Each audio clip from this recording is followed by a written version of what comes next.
button here, and we'll All right, get good. All right, here. So let's kick this off. Super cool guest tonight. We don't have very much time with him.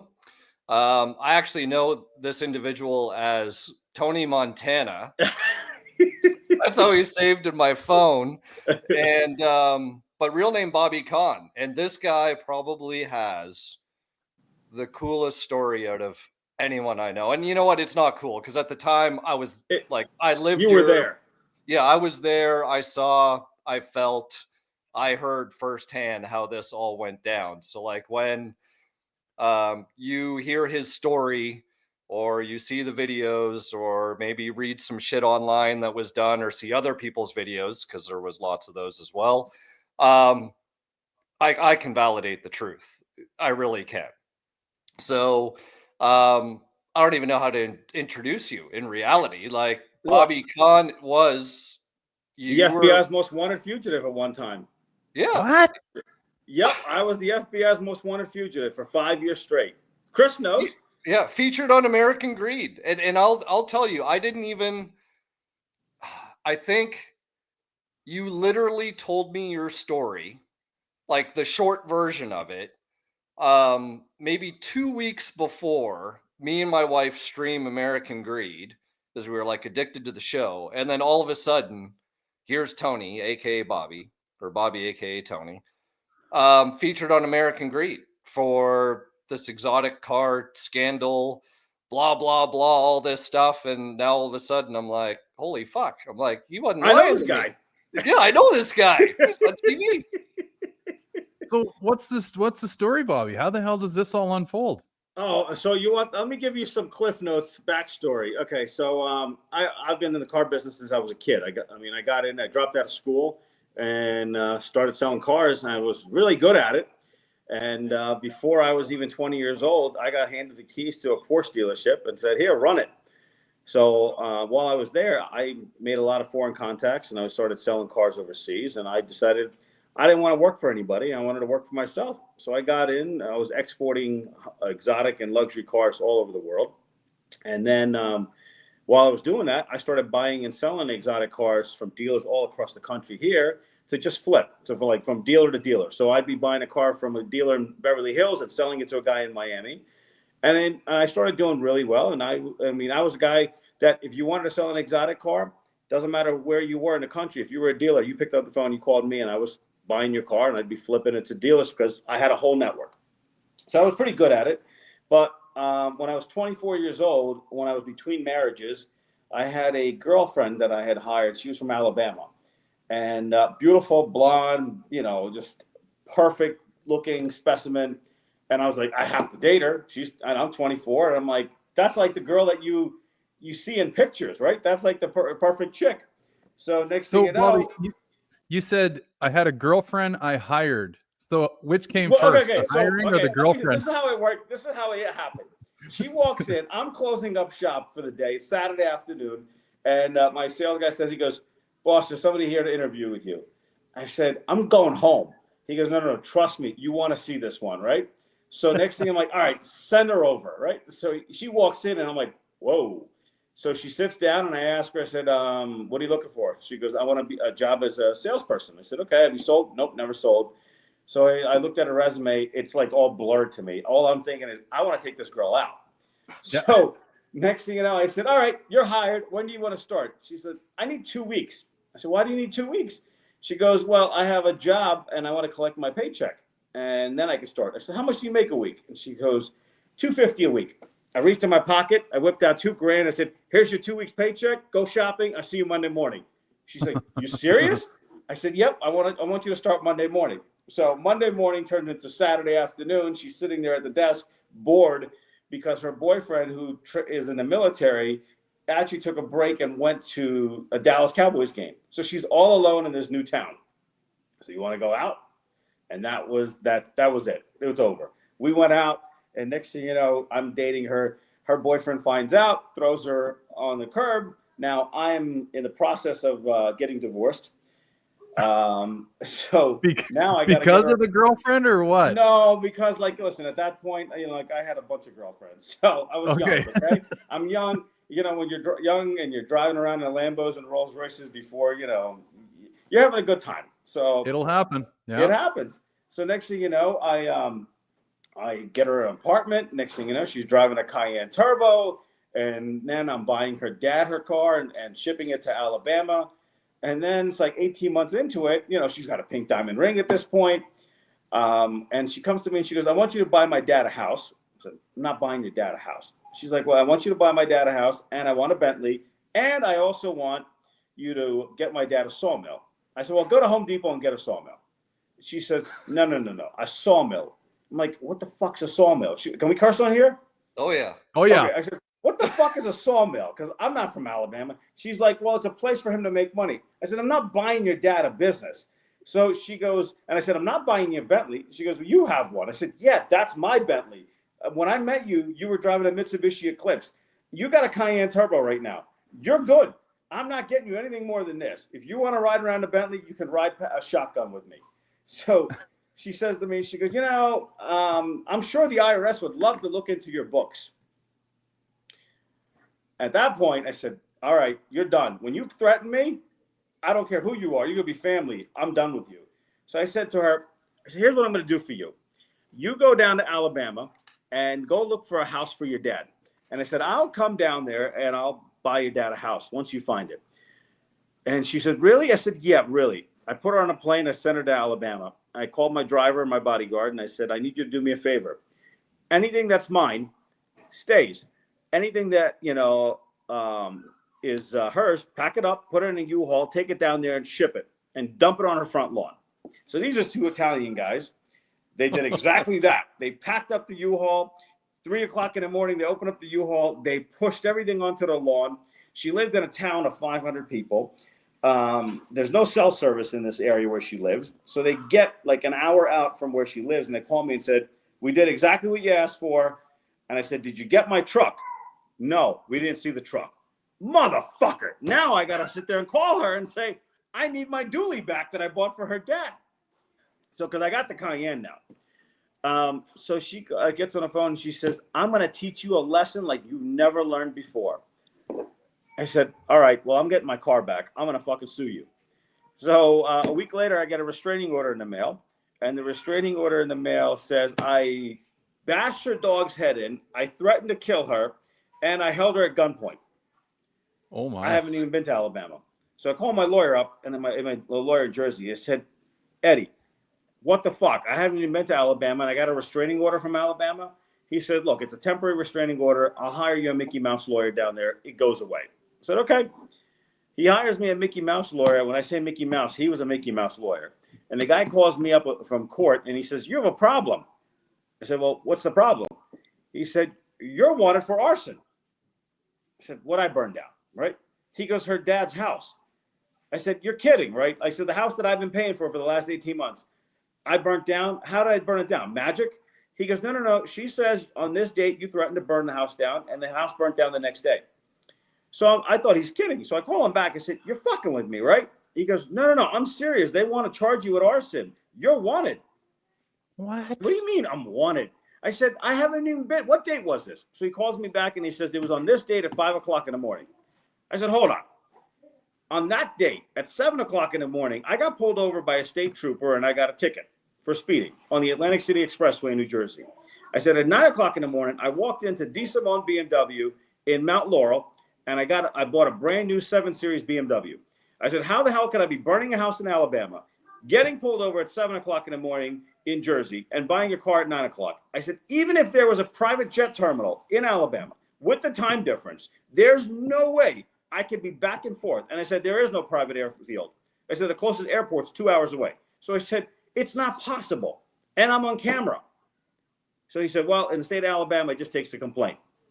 So next thing you know, they charged me. They picked me up. They take me down to Alabama. I'm in a paddy wagon for 7 days. I get down there, and the judge says, no bail, because I'm a flight risk, because I have access to money and cars and all types of people. And I looked at the lawyer and said, you're fucking with me. You said I'd be out of here in 10 minutes. He said, oh, well, you're going to have to stay here till trial. Well, when's trial? 10 months from now, a year from now. We don't know. I said, I've never been in trouble in my life. I'm going to sit here in jail for 10. Oh, by the way, because now you have no bail, you're a high risk. You have to go to maximum security. So my cellmate is a guy that's charged with capital murder. There's 20 guys in my cell block. 8 of them are charged with capital murder. So now I'm in there. I spent 11 months in Alabama in custody, fighting state and federal charges, because the feds charged me because the U.S. attorney for the feds was the brother for the district attorney for the state. So now I have to fight the state and the feds. The feds come to me and said, we'll offer you a deal, 5 years in prison. Otherwise, you're facing 40 years in prison between the state and feds. I said, I'm going to trial. I went to trial. I was found not guilty on all counts, and I walked away. And the feds dismissed their indictments. And my lawyer told me that day, he said, Bobby, for the rest of your life, you got a target on your back. He goes, you're 24 years old. You got money. You're an immigrant. And he goes, you just walked away from a federal indictment.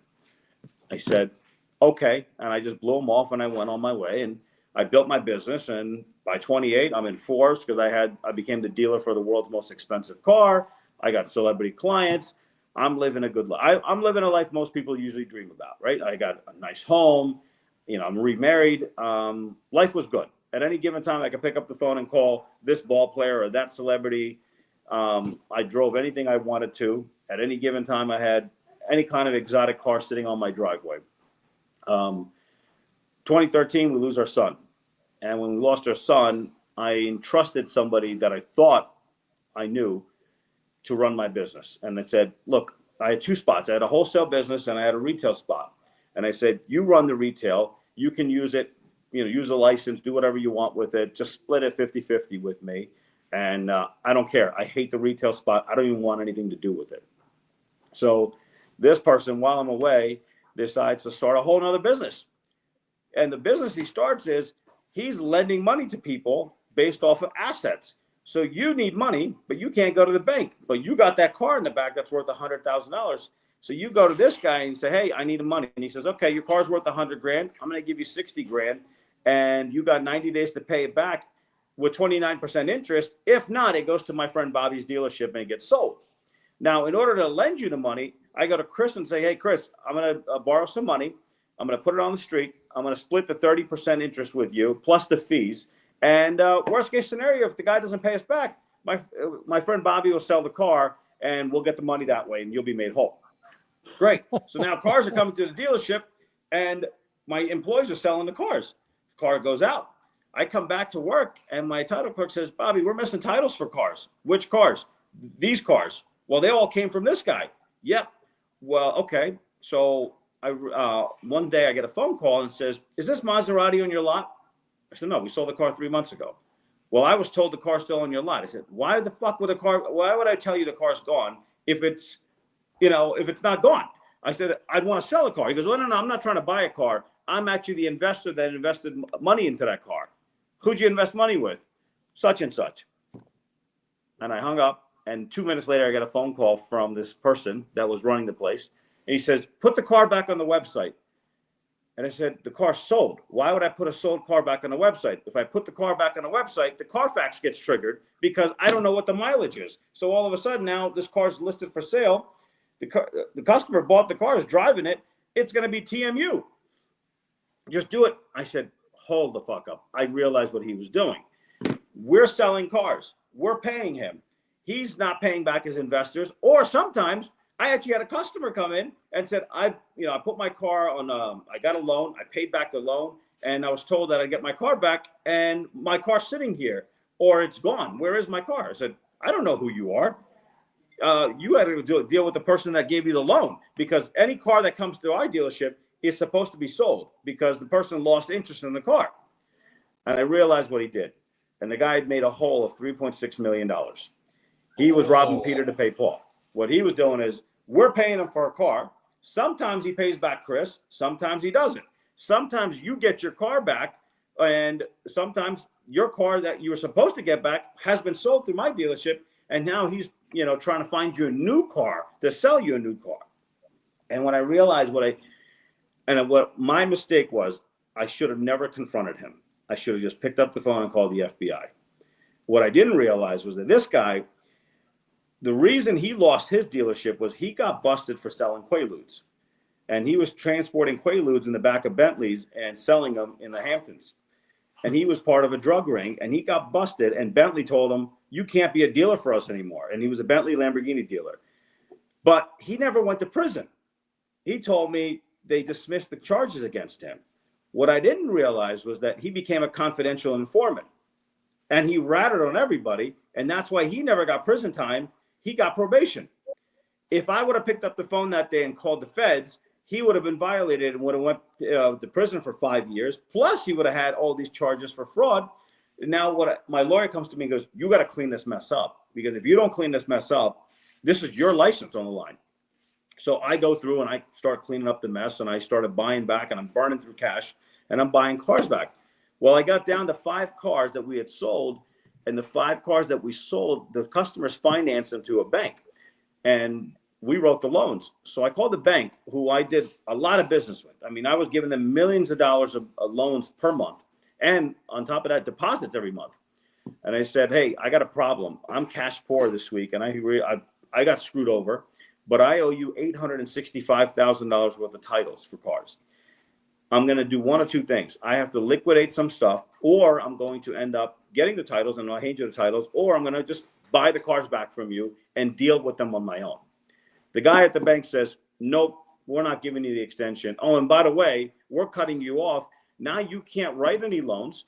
On top of that, your line of credit we're killing, and we're going to close down your bank accounts. And I'm out of business. Plus, the bank financed my inventory, is picking up my inventory because now I'm out of trust. So overnight, my business is done. I can't write loans. And then they called the state, and the state suspended my license without an investigation. So now I have cars that I actually own for cash, but they're owned under the dealership name that I could have liquidated and paid the bank off. But because they suspended my license, these cars are useless, like this phone. What do I do with a car that I can't transfer a title? And my lawyers are trying to say to the state, hey, we can make this problem go away. We just need time. We could liquidate these cars. The bank's made whole. The problem's gone. And then my client will just deal with it and go chase the money himself. Now, all of a sudden, all these people are coming out of the woodworks and saying, you owe me money, or I bought a car from you. I'm like, I don't even know you. You got to go deal with him. You gave your car to him. You took a loan from him in an entire different state, not even in my state. So you go after him. The investors are coming after me and says, Bobby owes me money. I don't owe you money. I didn't sign a contract with you. You gave such and such a loan. You went into business with him. He sold a car through my dealership. I pay him. Once I pay him, I have nothing. I don't know you. And all of a sudden, when there's fire, everybody just jumps in, and no one actually listens to common sense. So now I started appearing on reality TV shows. I got celebrity clients. I make for great headlines.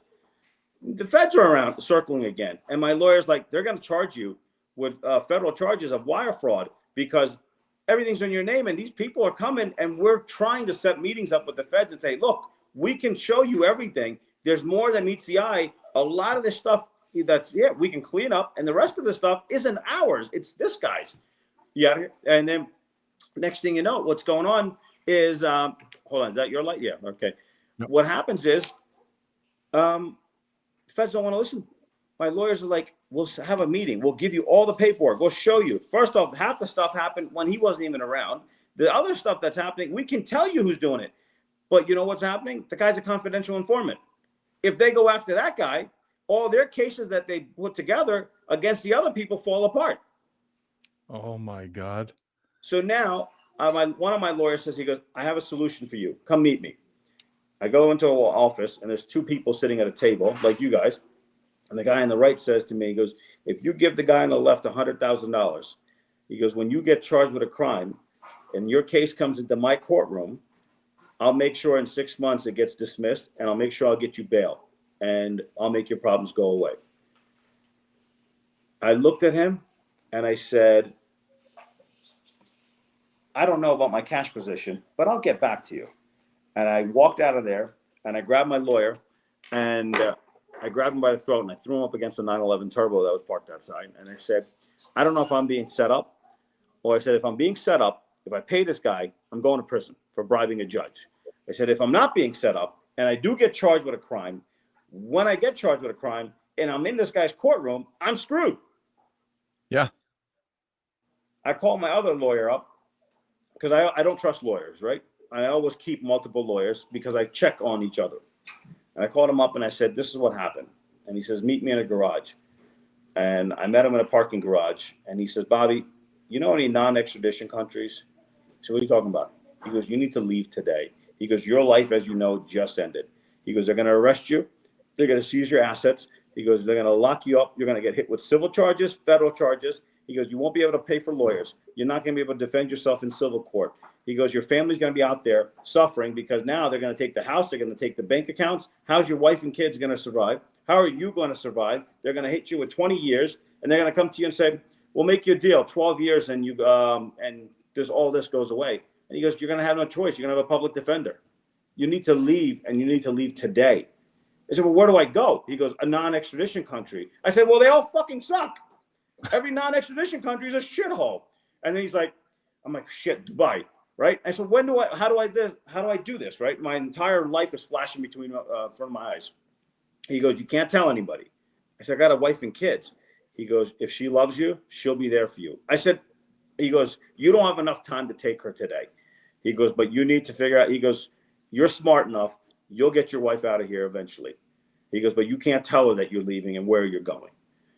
And I'm driving home, and the whole time I'm thinking, like, your world. Like yesterday, I'm king of the world. My kids are getting dropped off to school in Rolls Royces. And now I'm going to be a fugitive. My business is done. I got walk home, and I opened up my safe, and I had $80,000 left to my name. I took out the 80 grand. I gave 70 to my wife. I took 10 grand. And I asked her, I said, do you love me? And she said, yeah. I said, do you trust me? She said, yeah. I said, well, I can't tell you what I'm doing. I can't tell you where I'm going. But I said, whatever I'm doing, it's for our family. And at the right time, you're going to know what to do. And I drove to Canada at 2 o'clock in the morning. The feds didn't know I had two homes right next door to each other. They knew about the one home, and they were sitting outside the one home. But I had like a secret passageway between the two homes. And I had a Denali sitting in the other garage next door with my Batmobile, which was another story. I had an 89 Batmobile. I jumped in the Denali at 2 o'clock in the morning. I drove straight to Toronto, walked inside, left the Denali outside, walked inside. And I said, at this point, I lost all this money. What the fuck's another $80,000, right? Walked inside, bought a ticket to Abu Dhabi, and got on a plane to Abu Dhabi. And when I landed in Abu Dhabi, they had raided my house, but they raided the wrong house. My wife watched the entire raid from the house, and I became the FBI's most wanted fugitive that day for $865,000, something I could have solved because they ended up freezing assets anyway. And then I go to Dubai. I'm 30 days in, I'm an illegal immigrant. So now I can't get a job. I can't do anything. I can't find residence. Luckily, I had friends that got me a place to live. And, when I was first there, I was working at a car dealership, and that's where I met Chris. And when Chris bought his Ferrari for me. But once I was an illegal immigrant, I couldn't work there anymore. And I was doing odds and ends to survive. I eventually got my family out there. And over a 5-year period, I tried to surrender 27 times. The FBI did not want me back anymore. The Department of Justice did not want me because at that point they had realized they fucked up because I was going out to the press and saying, here's all the facts. Here's this. I'm putting stuff online. I'm doing it all. I'm airing. I picked up the phone. I called the U.S. attorney and said, here, motherfucker, you got a case against me. Here's the facts. My lawyers are sending emails to the U.S. attorney and saying, here's all the details of the fact. This is your guy that you're going after. And this is actually what happened. And they didn't want anything to do with me. They didn't want me. They said the only way that I could surrender and come home was if I agreed to plead guilty. And I said, what happened to my due process? Nope, can't. You can plead guilty, or otherwise you can stay wherever you're at. I said no, and I fought. I fought for 5 years, 27 attempts to surrender. After 5 years of trying to surrender, I went on Fox News and said, I'm the FBI's most wanted fugitive.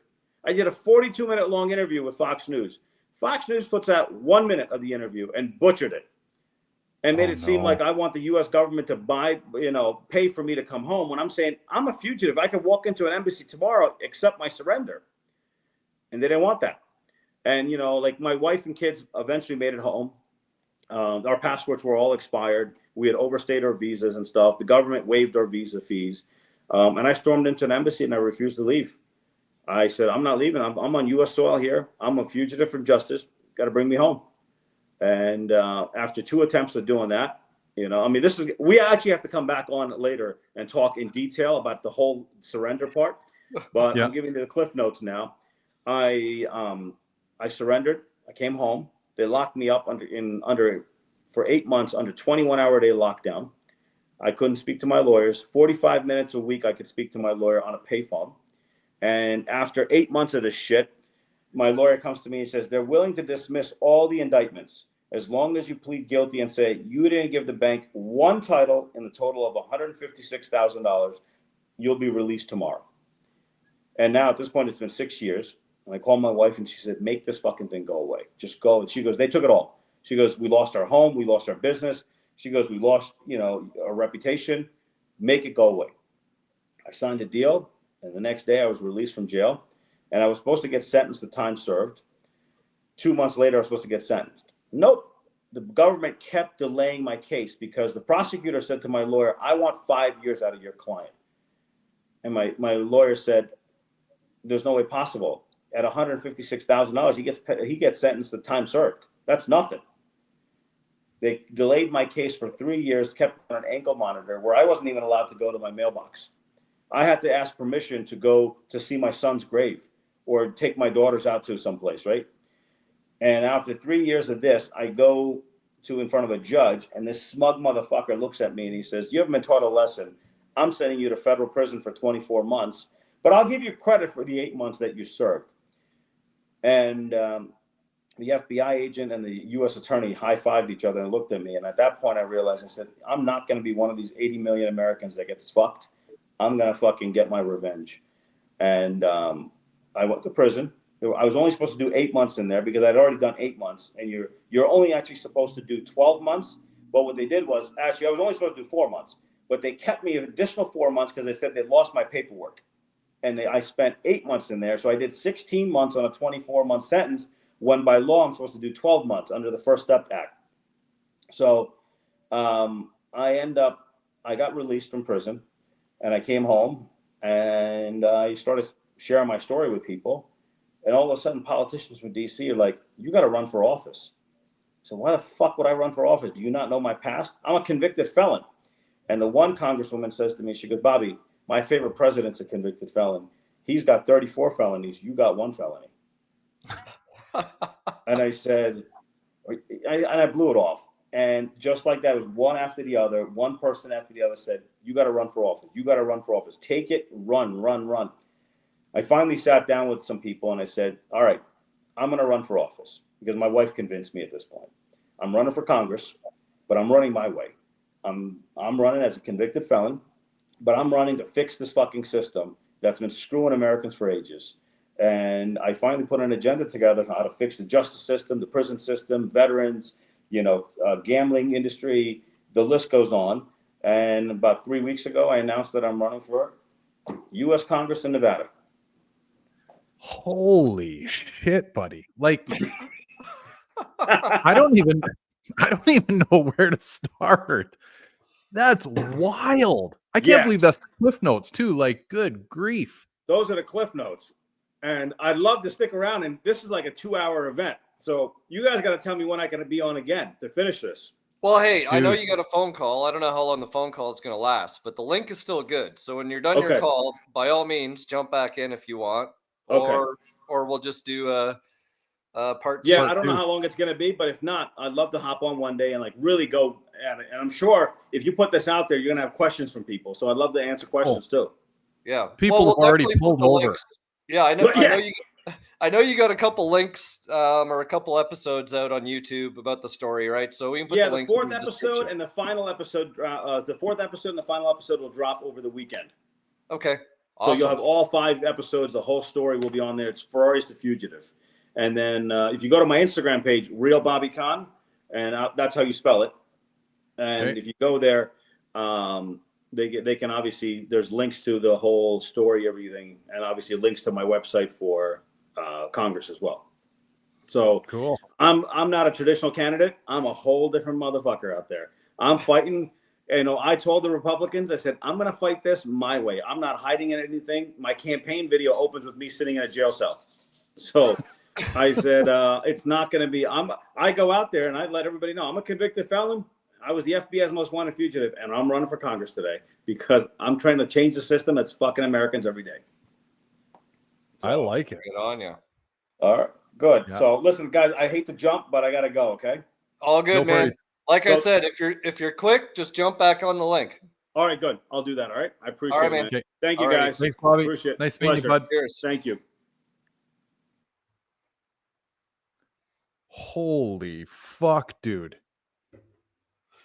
That's what I mean. Like, I can't, you know what I mean? Like, anytime that I meet somebody and I'm like, I know this guy and this is a story, like, it's just, you can't, the only person that can tell it is him. Okay.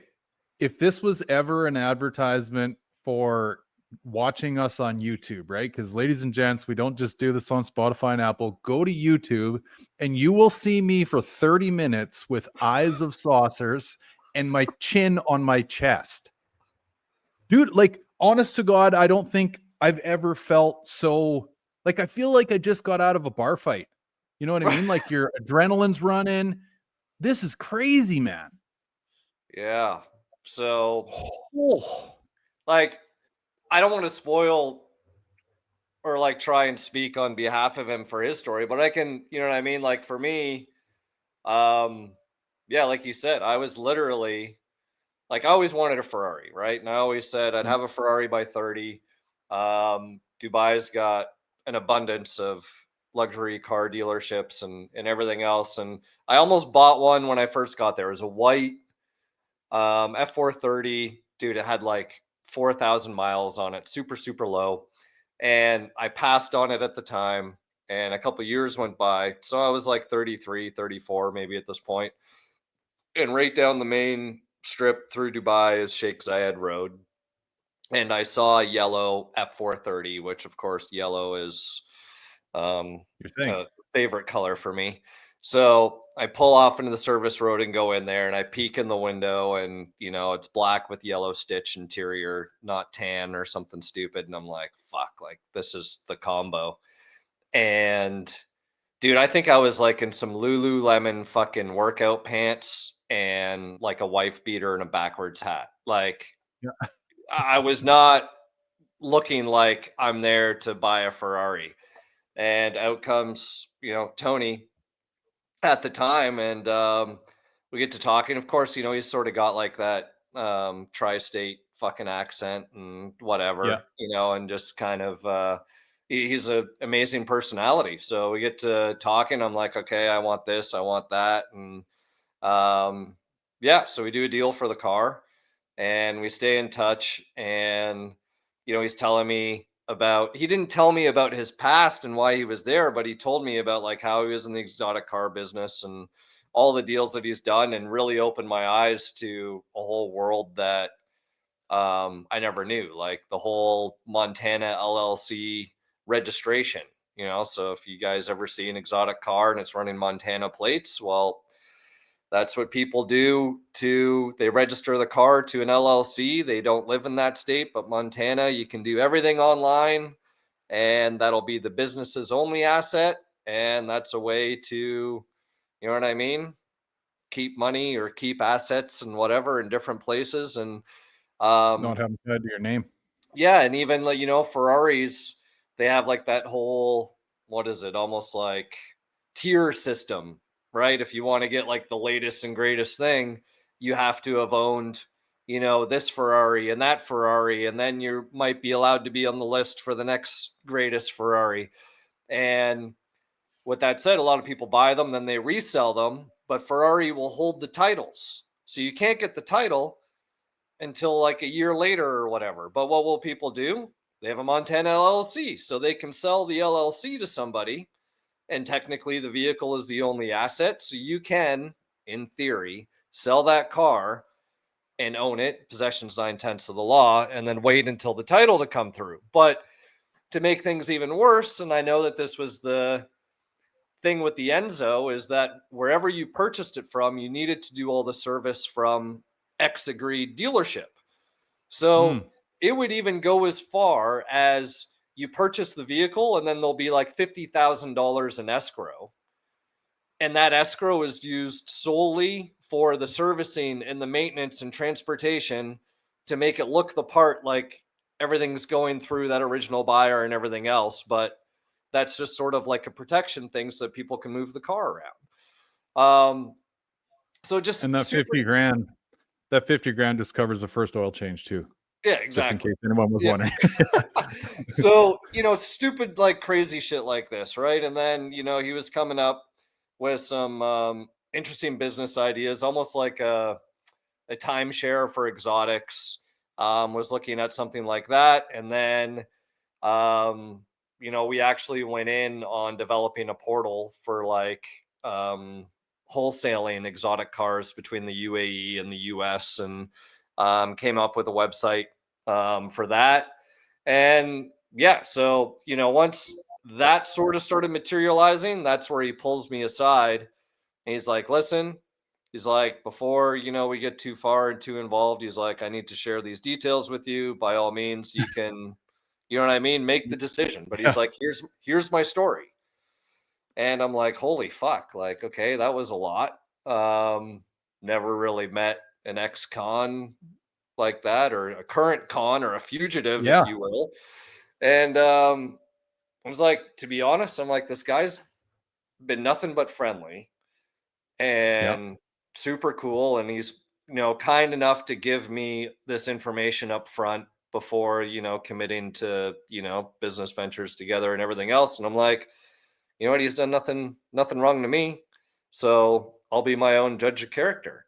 And, that's where that went on. And I saw him trying to make his attempts to surrender. Cause you know what I mean? Like when you're not home, and especially when you've overstayed visas and you're in a different country, like that shit sort of starts to eat you.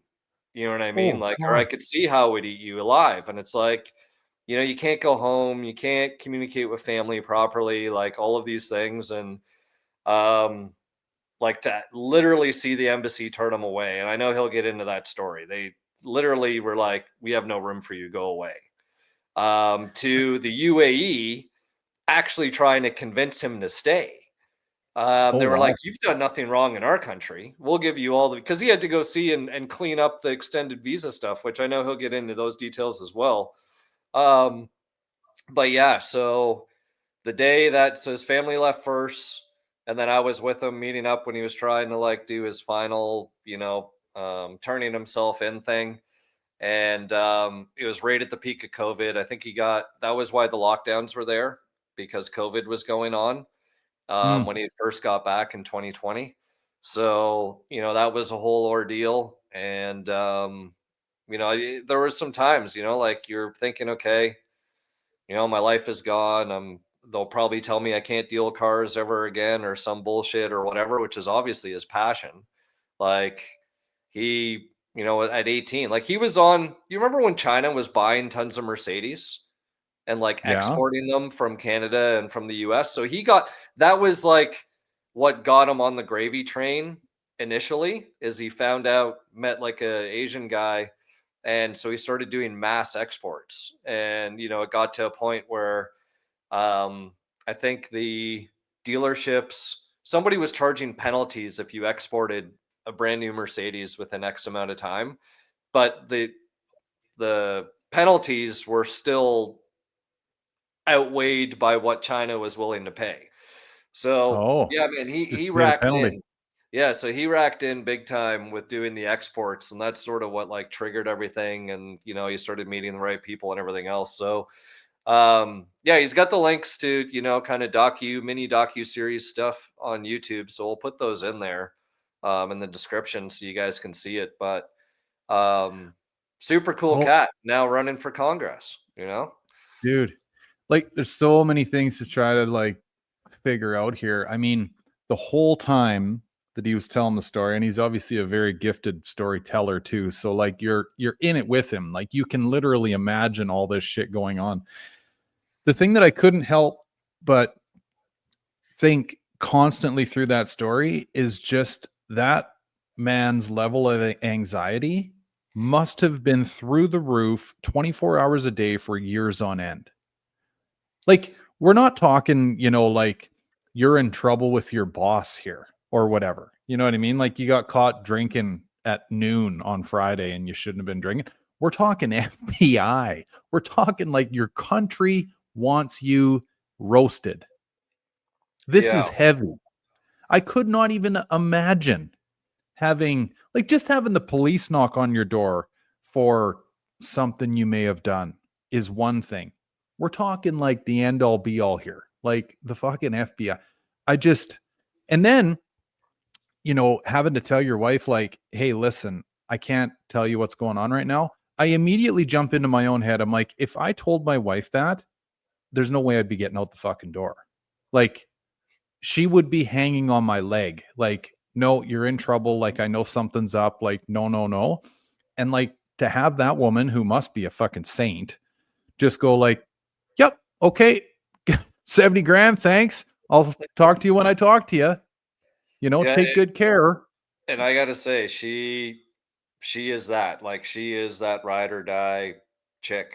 And it's funny, he does in the videos and stuff talk about his first marriage and all that stuff. But yeah, like the amount of stuff that he went through between, right, like first marriage, batshit crazy chick from Alabama. Like, could you imagine dating a girl who literally accuses you Oh, of all that shit and like and like, yeah, he ended up fucking, you know what I mean? Like, serving time, waiting for trial, like never gone to Alabama, arrives in Alabama, and all of a sudden it's like, yeah, no, you're locked up. You're fucked, pal. Like, Jesus. um, yeah, his son passes away. And I forget, it was like an illness thing, if I remember correctly. And then, believe it or not, the fucking guy, and he didn't talk about it, actually had a brain tumor or like something on a certain lobe that it still affects him now. Like, he'll sort of get like a excruciating pain and almost like a paralysis thing temporarily. Bobby Um, does. yeah. Oh, shit. And yeah, and then this stuff going down. Like, man, don't get me wrong. Like, I know when you deal with people that have that type of money or dealing with those things, like, things aren't always by the book.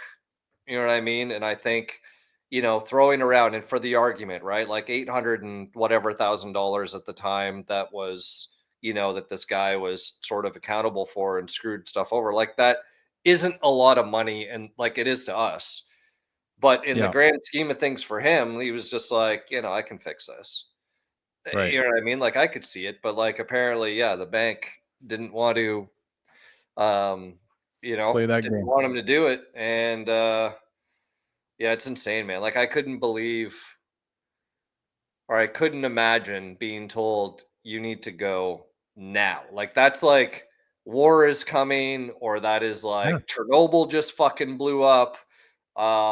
Like, we're talking like that extreme circumstance that a lot of us have never been in that position. And like, I guess maybe when you're in it, you can feel the realness of it. But like, dude, like, you imagine like what that drive would have felt like to Canada and fucking boarding a plane to some random country.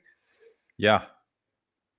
Oh my God, dude. Like, honestly, I don't think the only way that you can appreciate that level of anxiety is if you've had that happen to you.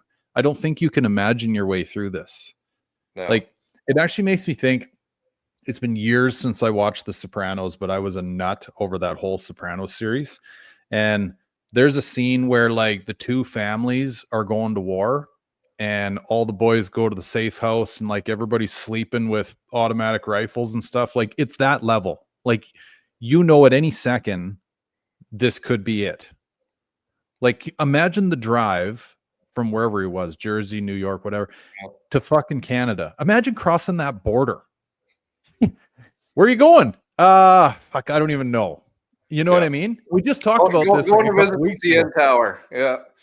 Yeah. Like, it ain't easy to get into Canada. Imagine that weighing on your mind that like you're literally going to buy your last flight out of Canada. Like, every single, 30 fucking second of an inch of this story is holy shit territory. You know? Like you just sit there flabbergasted. Now, before I forget, there's something that I wanted to say about what he said at the tail end of all this when he was kind of giving the spiel about running for Congress and stuff. And ladies and gents, I've never met this fellow before either, right? So like this is my first go, probably just like it's yours. But I absolutely love the realness. Like I can't tell you how much I appreciate that. I honest to God think that the vast majority of people in the world that are worth their salt would say the same. Like, tell me your story. Like, tell me whatever, like all the bumps and bruises. I want to know the face plants. I want to know everything because this world is full of bullshit stories, right? Where people are trying to bury stuff and sweep things under the rug, whatever. I absolutely love what he's doing with this, you know? Yeah. And yeah. So, I mean, I don't know if everybody will, you know, maybe they will. Hopefully they will, because if you got somebody that's willing to lay on that many swords before they've even gone to the ballot box, you know what I mean? Like you can probably expect that's what you're going to get from him once you vote him in too. Like he'll call bullshit. He'll tell you what's going on. You know what I mean? Yeah. And I think that that's, like I said, and that goes back to when I very first met him, right? Is like being, you know, honest and upfront about the situation. And like the story has never changed, you know, and you would think that if somebody was like genuinely trying to make something up or hide from something, You like, can't imagine that story. There's no fucking way you could imagine that and tell it again twice. no. No And, way. and like literally, if you watch even the little YouTube videos that he has, it'll be the same thing. And then, of course, you know, the American Greed episode comes out and they've got people on that are saying, you know, I didn't receive the title, kind of alluding to what he said.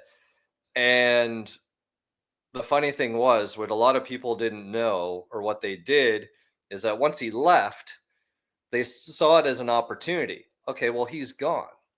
And technically, you know what I mean? We'll use him as the crutch to maybe file some insurance claims, right? Because why wouldn't you? I didn't get the title or blah, blah, blah. So there was a number of insurance claims that were filed, which none of these people realized that Bobby had every single ounce of documentation and agreements of sales and everything else. So what ended up happening is that as they were trying to, you know, I had all these people on this episode or whatever, he literally one by one pretty much had them all for insurance fraud. They're like, you don't want me coming back because when I come back, all of these people that took advantage of the situation thinking that like, oh, I was the bad guy and I was the one who ran away. No, now Yeah. you guys are going to be. So all of a sudden people started, all the witnesses dropped off. And so that's a super cool part of the story. So that's like where that 800,000 ends up coming down to like the 150 or whatever it is. Right. Yeah. So Unreal. You know, I wish, I mean, hopefully we can get him back on because I got so many questions. There's, it's not even worth like getting into all the details of this, but some friends of mine told me a story about a gal that completely different scenario, but like overarching, the stories are kind of parallel in that she had hired someone to run her company similar to Bobby's situation, and this gal was doing all kinds of fuckery as well. And long story short, the gal that hired her and sort of took her hands off the reins and let her do her thing is in jail right now because of that person's fuckery. And I don't know the legal terms of how this all works, but like it kind of rolls, like shit rolls downhill, right? And if you're the leader, you know, you hold the staff, CEO, whatever, you are ultimately responsible for what these people are doing, which I'm kind of guessing. I wanted to ask him that. Like, I have a sense that this is sort of how this went for you as well. because you had hired the guy, and it's your obligation or your Well, it's his whatever business at the end of the day, right? yeah, Because my understanding was that guy wasn't allowed to be a dealership or a dealer or run one. yeah, So instead, he becomes this whatever pseudo loan shark pyramid schemist that yeah. is, doing the transaction through Bobby's dealership. So at the end of the day, any transaction is going to have Bobby's name on it. Um, just Bobby not knowing that the guy isn't paying back the investors and that Mhm. titles aren't being collected or, transferred accordingly. So, yeah, I mean, you Well, really got to be yeah. careful who you deal with. Oh, fuck yeah. I know I've ran into this a few times in my life where this has come up. I want to say I probably maybe first heard about it in the insurance racket, but so much of the law boils down to what a reasonable person would do, right? And it's all these definitions. It's just a never ending mess of definitions, especially when the law gets involved. But it's always stuck out to me, right? Like, so let's say Bobby hires this guy and he's trying to say, look, I didn't know what he was doing. But then when this whole what would a reasonable person do in that situation gets factored in, you're like, well, a reasonable person probably would call him a few times a week and see what the fuck is going on, right? Yeah. Um, Stuff like that. And that's where the law gets, well, this is where like big money lawyers win cases. You know what I mean? They'll prove it one way versus the other and all the rest of it. But it's always stood out to me, right? Like whenever I'm like, I don't even know which way to turn in this situation, what would a reasonable person do? Like it's a real good check valve for fucking Yeah. everything. Obviously, everyone's definition may be a little different, but for the most part, you know what I mean? A reasonable person wouldn't sideswipe somebody that just fingered them on the freeway. You know what I mean? Yeah. Even though No, you want to, you it's know. true. Oh, for sure, man. So, Ah, well, yeah, dude, I hopefully. am like, I'll lose sleep until we have them on again. Like, I am jacked over this.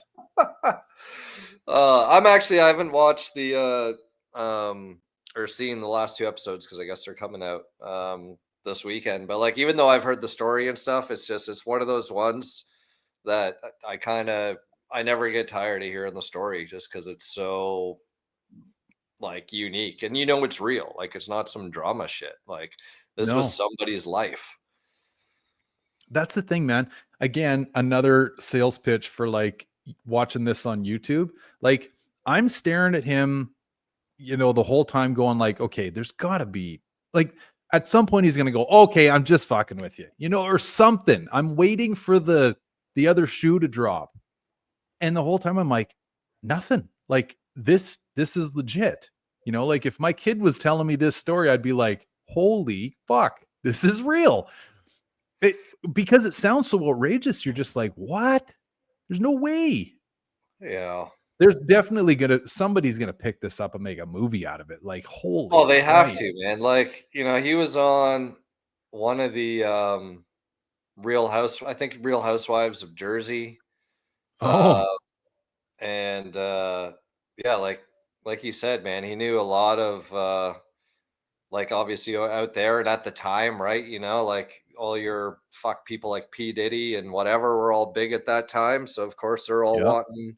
wanting fancy cars and everything else. So yeah, man, it's nuts. And it's one of those things like when you hear the story and he's telling you, I had the girl, like the dream girl, who turns out to be a gold digger and almost fucking ruins his life. To all the cars and the money and on whatever TV and all this thing. It's like that's all stuff, like you said, a lot of people would dream that they want that life, but like you hear this story and it's like, might reevaluate that dream a little bit. I'm kind of cool just flying under the Yeah. radar a little here. So be careful Oh, what you wish for, folks, because you never know. no And, kidding. and don't trust a really pretty girl that fits this is the perfect girl, I guess, Yeah. silhouette or whatever. You know what?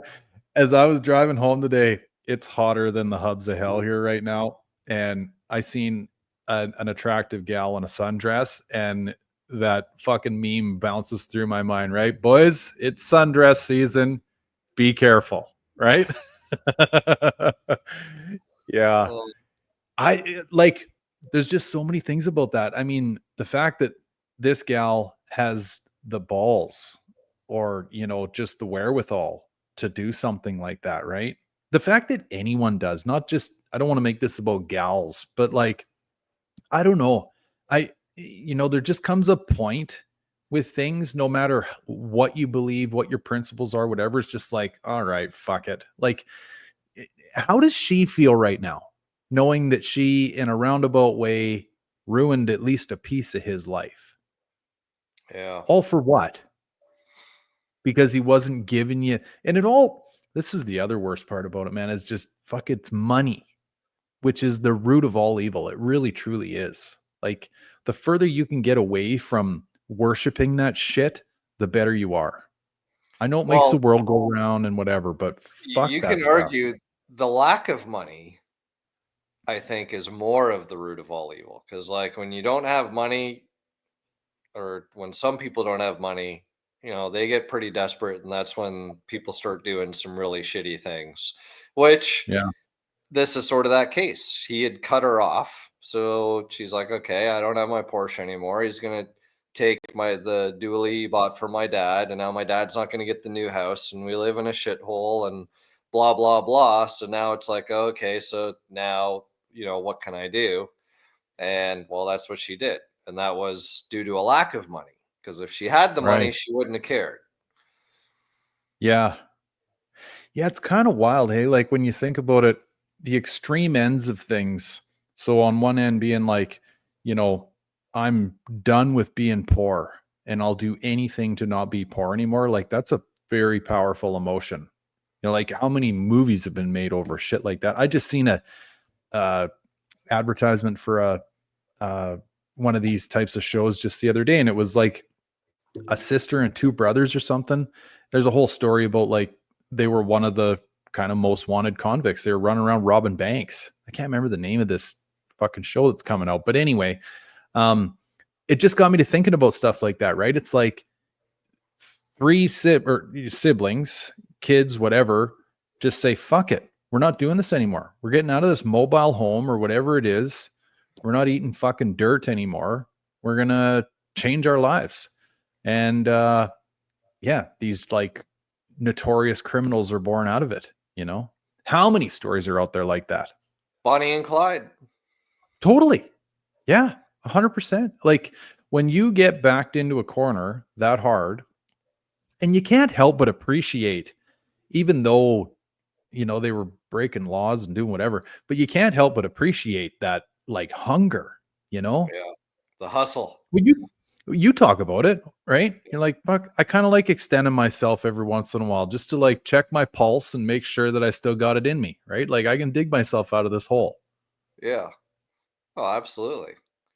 Yeah, it's wild. But then you get the other end of that spectrum too, which is the, like, uber well off. And the older that I've become, the more that I've realized that uber wealthy, which I never ever was, and I definitely ain't now, but I know a handful of people that are. And it's funny to me, the more you can kind of get behind the shell that they live behind, you start to understand, like, they ain't that happy. Yeah. They can go anywhere they want tonight.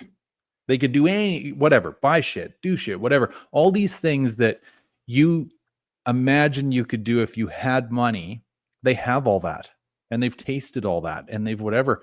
And it's like, you can't, like, whatever. You don't want to go to Egypt again or whatever that looks like, French Polynesian islands. Like, it gets old. And the thing they're missing is probably what all us poor fucks have, which is something we're passionate about, Yeah. you know?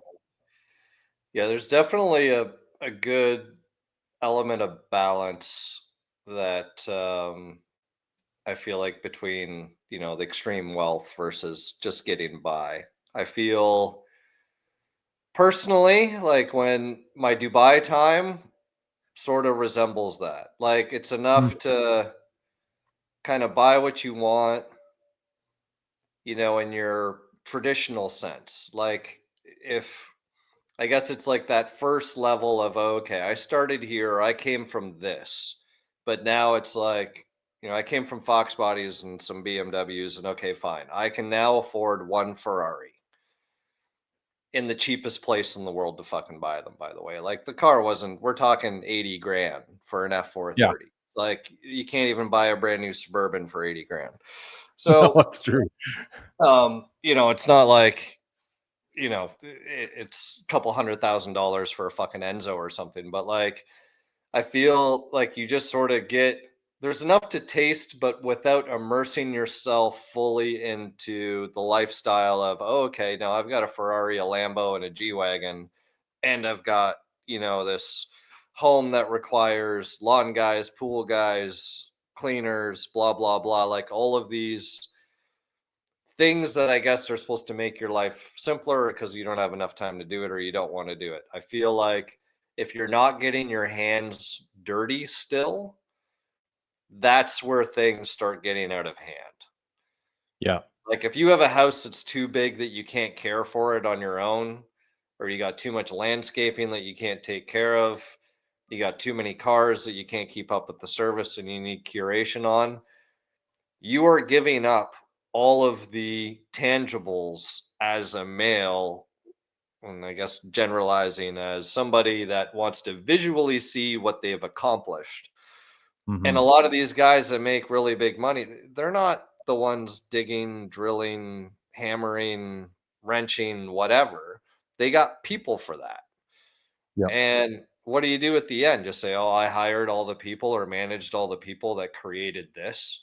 Or maybe I Yeah. just move a bunch of fucking electronic currency around and, oh, wow, these numbers over here turned into these bigger numbers over here. Like, there's nothing fucking fulfilling or enriching about that, or a conversation piece to be like, how fucking boring is that oh, I did all these trades today and, 10 points here and made, 120 points on this or whatever it might be. Like, no. It's like, I Yeah. built a fucking car. Here's what it looked like. Here's what it looks like now. I bought Yeah. it for this. I sold it for that after I did all this work to it in between. Or, you know what I mean? So, like, I feel like that's the second your hands stop doing stuff is where the problem becomes. So if you can make the most amount of money by still being hands-on, that I think is the most comfortable life. Yeah. Well, here's another thing to add to that. I often think about this when you may know or you see someone like that. And I guess we're specifically referring to guys here. But like, what does your gal think of you when you need to fucking pick up the phone to get a light bulb changed? Like, you know what I mean? This is again, maybe goes off that whole legal thing I was referring to. Like, what would a reasonable person do? What would a reasonable female think of a guy that doesn't have any calluses on his hands or whatever? You know what I mean? Something simple like that. Like, Yeah. if you, as the gal, if you know that this guy's probably going to have to call someone to protect you, hand in your fucking man card. Like, Well, you're done. perfect example is look at Billy Bob's ex and Landman. Right? So, I haven't seen Landman yet. oh fuck, really? Yeah, but I worked in the oil patch, so I pretty much like probably can figure out how it all goes. But I'm yeah, sure there's a lot of people that have watched Landman. So he had an ex-wife that they had the daughter with, and the ex-wife didn't. So Billy Bob was always in the oil patch or the oil fields and solving problems, being dirty, doing the thing, away for extended periods of time. And so they get divorced, had gotten divorced, and she was with some fucking super wealthy dude with an endless amount of cash. And what yeah, happens? Well, she ends up coming back and living the fucking oil life again. right. For probably the exact same reasons as you're explaining now. And now, fuck, dude, you need to like binge watch that shit. So it was something that you could watch up here, and now I don't think you can. I It's haven't funny how been they on. do that, right? Because it's funny. Yeah. Kevin told me it was on Amazon Prime, and funny enough, it was in Canada, but it wasn't in the US. Now I think it's vice versa, maybe. Yeah, so either they flipped it, but now I think it's like on Paramount or fucking some other platform. Meanwhile, it's like an Amazon created thing, but you can't even like you got to watch it on something else. Like this whole online watching show thing Oh, is just racket. such oh man, and it's like, oh, you can watch all this stuff. And then all of a sudden you got to pay to rent or now there's you can watch it for free, but there's ads involved. So if you want to remove the ads, now you got to pay more. And then every second month they're upping the costs. They're like, oh, just an extra $1 a month. Yeah, It's getting out of hand, dude. it is. Yeah. That's funny how they're portraying that in that story because I can't help but think to myself, like, it's true. You know what I mean? Like, even from the guy's perspective, like, if you got a gal that just looks good, you know what I mean? Zero personality.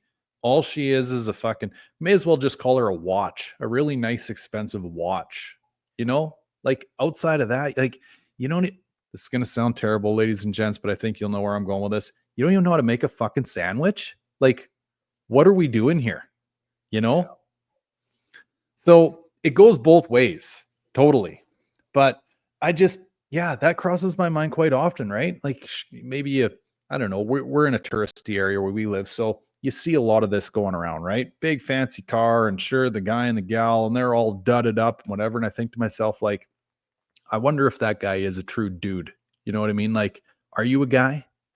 And then not only that, actually, I was going to say this when you were talking about Dubai and kind of rubbing elbows with the higher ups and living that high life. It's like it's not a terrible thing to experience. And I think everybody's had a little bit of a brush with that. Like maybe it's a fancy wedding you've been to or whatever. But like, who doesn't want to just like go out and have a beer with the guys in the kitchen? Let's go tell some fucking shitty jokes out back.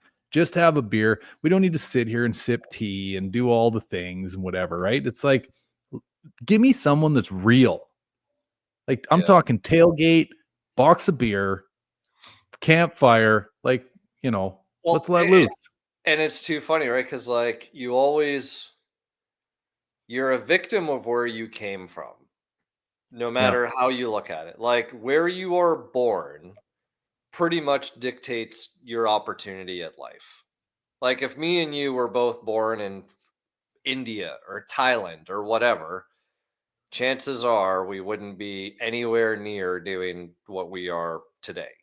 We were Right. fortunate enough to be born where we were, but you always sort of like gravitate back towards that. So that usually happens when you're in foreign land, right? There's always expat communities and everything else. And as fancy as the five-star hotel brunches are with the caviar and the champagne and you're wearing your three-piece suit and your fucking Louboutin red bottoms and this and that and the next thing, there was always something about just going to the fucking old Irish pub.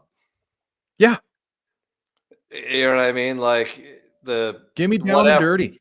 You smell the puke on the floor from last night, and your feet stick Farts to in the the floor from the kitchens. beer being you know what I mean, spilt, and there was Yeah. always a lot of that. Or we go down to like the Filipino areas and their karaoke clubs. You know what I Yeah. mean? They Where you love know what I that mean? shit. They're letting loose because it's the only night off they have for the whole entire week. And you see their perspective on life and their ways of having fun. And they have more fun than the people with all the friggin' money. They really do. So yeah, guys, there's definitely some balance. Be careful what you wish for. Don't get me wrong, I'd like to if I could make some more money, I'm not going to say no to it, but Yeah. at the same time I don't need $10 million in the bank either. You know what I mean? Like, No. What was that movie from the shit? Maybe it wasn't even 90s. Maybe it was late 80s. Billy Crystal, him and his group of buddies went out and became cowboys for like a week and ran a head of cattle across Montana or something. oh, I remember that. Yeah. I don't remember the name though. Remember the movie. there's hundreds of people beating the steering wheel going, it's this right now. But Yeah. you know the movie I'm talking. Like, I can't help but think Is it City that Slickers? I think it was. Yeah, 100%. Yeah. Not Brokeback Mountain. That's probably where a lot of people's minds were going. It was like that came later in Yeah. that story. Yeah. I can't help but think that, you know, you were going on about you're sort of a product of your environment. And if you come from that upper echelon of life, you know, that's kind of all you know. But there's so many stories about those people maybe turning their nose up to say the cowboy way initially, but like once they warm up to it and kind of get the sense, like if you drop them in the middle of a small town county fair somewhere, right? I'm sure when they first got there, they'd be like, what the hell is this? And then somebody goes, hey, you want a jug of watermelon wine? What the hell is that? Couple sips in, son of a bitch. Next thing you know, they're two-stepping, right? Like, versus going the other way around, right? So if you grew up small town, county fair, whatever, and you go to that ritzy caviar event, right? You're probably gonna like at some point in time say to the bartender, hey, you just got a fucking cold Coors Light behind the counter here. Like, I'm done with all this sparkling shit. Give me some. Like, it's always a reversion back to simple. Yeah. It's never a reversion forward. And anyone that's made it that I've ever heard talk about this always says, like, listen, it ain't all it's cracked out to be. You know, all you want is that simple small town homemade hamburger, whatever. That whole Yeah. ritzy shit, I don't know. I think it's for the birds. They can have it. I remember, you know what I mean? It's like the fucking buying like Dom P fucking champagne where and it's been tested time and time again with the whole like champagne challenge and it's like Yeah. the cheap Give me shit some baby duck. like usually always, you know what I mean, will win or it tastes better, but you know maybe the bottle's not as fancy looking or you don't get to say that you had it, but yeah, I mean a lot of that stuff is just a status thing. Well, even look at a Yeah. Ferrari. Well, don't get me wrong, the 458 is a very reliable Ferrari, but you know, a lot of that shit, those vehicles aren't very reliable. They're finicky. They're expensive to maintain. Yeah, you can say you have one, but I mean, there's you know, you kind of well, I reverted back. Yeah. I'm the expat who sold his Ferrari. Yeah. It's true, man. I like the more I think of it, and I'm not trying to sound like I'm beyond any of that. Like, don't get me wrong. I've never driven a Ferrari. I'd love to say that I have, just for the experience. But where I'm at in life at 44 years old, I kind of look at a Ferrari much like a Sea-Doo, right? 15 minutes of fun, and then you're like, where's the beer? Get me off this fucking thing. I've done all the donuts I can do. I've ran her up to 75 mile an hour and back down. Like, where's the rest of the fun kind of thing?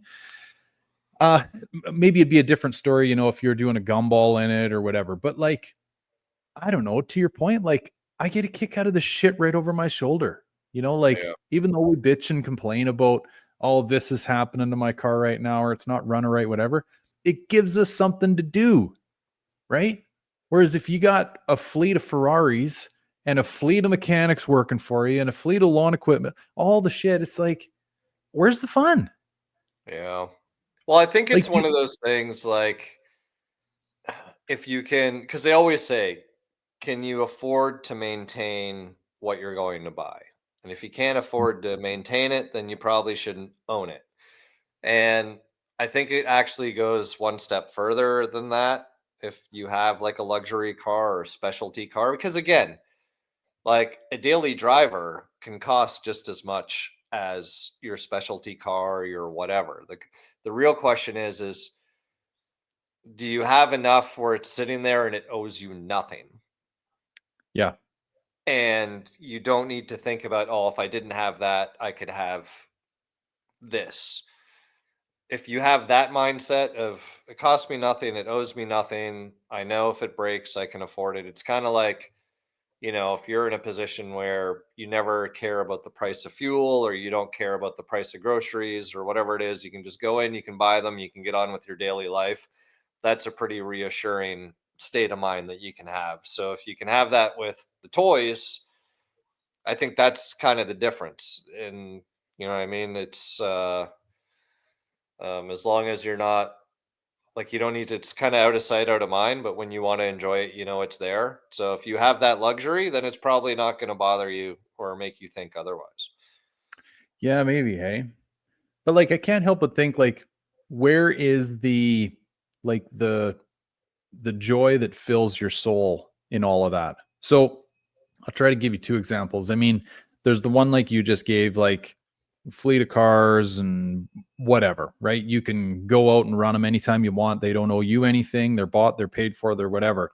Like, sorry, before I say what I want to say, I'll compare that to say us, where we're working on these things that for the most part are constantly giving us grief unless you've got a bone stock one. But even if you got a bone stock one and you're wired like the rest of us, you're looking at upgrading it. And you know that's going to cause you trouble, even though, you know, we hope it won't, but it always does. And it's going to lead to more problems and more parts and more shit. And as much as we bitch and complain about that, I know everyone out there, if you went to the top of some mountain, quieted your soul, and asked yourself, do you love having all these problems? The answer is yes, because it gives you something to strive towards. Versus the guy with the fleet of Ferraris, what does he think about when he goes to bed?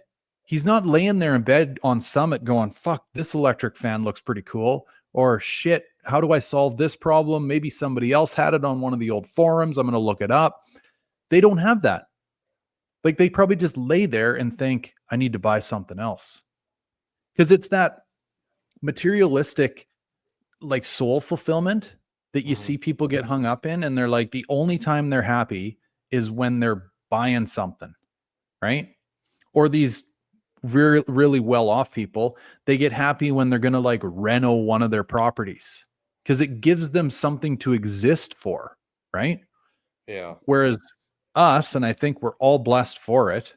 When I say us, I mean the Fox Body crowd, is we're constantly trying to fix a car that gives us grief nonstop. And it literally gives us something to strive towards. This is why I always joke around and say I'm going to make a great retired guy one day, because I know what I'm passionate about. If you don't know what you're passionate about and you want to put your hand up and go, yep, I'm good here, I'm going to retire. What are you going to do? Oh, I'm going to golf. Fuck that. You can't play 36 holes a day every fucking day. Yeah. That'll be good for the first 6 months, and then you're going to look for something to do. And you'll probably go get a job at Home Depot. Or, God forbid, you end up horizontal and no longer vertical. You're dead because you got sick, you're bored, you're whatever. So, moral of the story, mobile park homes for everybody. Live simple, you know, With and a have big something you're garage. passionate about. Yeah, all this well-to-do shit is for the birds, man. Hey, shit, I wanted to say this too about Bobby. I almost forgot. You know, there's a theory out there that, like, you know, everybody's obviously on their own path, but they have varying levels of luck, right?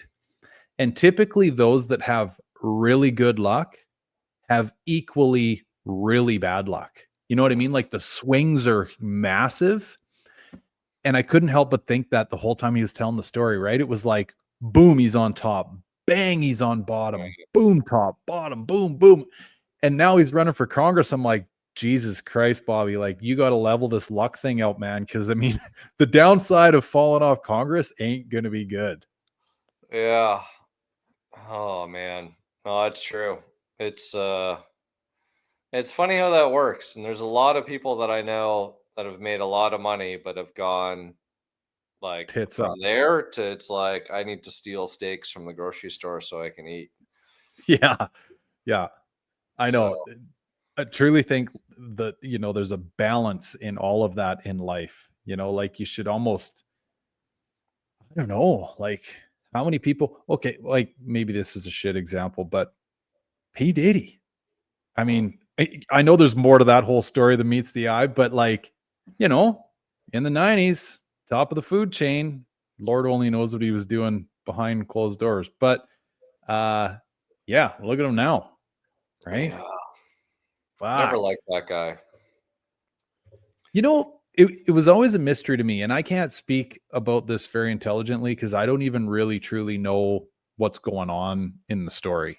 I know that there's a whole bunch of fucked up shit, but that's about it. I'd be a bad person to ask what's going on there. Lots of baby But oil. yeah, I've heard that joke enough. Yeah. But I couldn't help but like think back to the very first time I heard what was the song? I could sing it, which I won't, but the one with Faith Evans, Oh, him the We'll and Be Missing You. Yeah, right. I can still remember where I was when I first heard that song. I was on Lake Windermere in my buddy's parents' boat.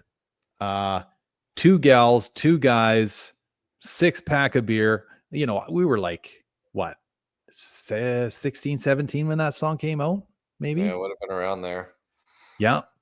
And I remember hearing it the first time, and I'm like, who is this guy? Like, who's this P. Diddy guy? Or he would have been Puff Daddy at the time, right? And nobody knew.